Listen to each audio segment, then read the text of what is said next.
Hi friends, I am CA MS Mehta, making Excel easy for you. Today we'll look at subtotal feature within Excel.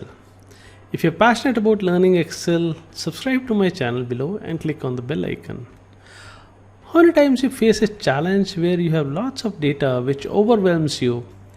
You want to subtotal on specific data points and also want to group them for easy understandability.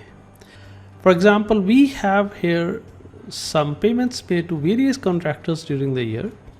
You want to see what's the amount paid to each of these contractors and probably want to print a sheet for each of these contractors.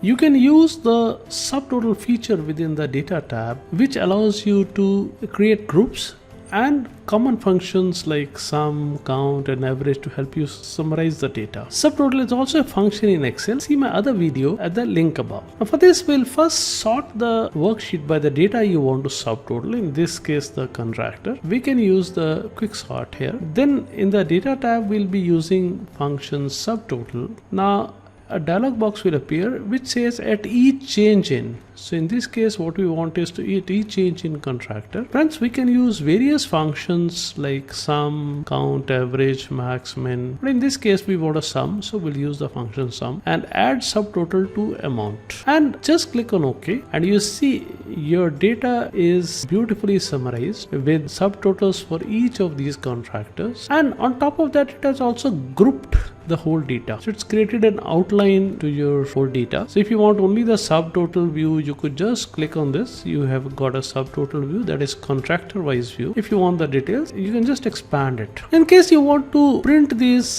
contractors on different sheets, we could again go to subtotal, and there's a wonderful option of page break between groups. So this will allow you to print the amounts paid to each of these contractors on different pages. The possibilities are endless, friends. Don't you think you can save tons of time with this nifty function subtotal within Excel? Let me know in the comments below. If you like this video, give a thumbs up. Subscribe now to learn more about these kind of Excel hacks. Thanks for watching. Meet you in the next episode.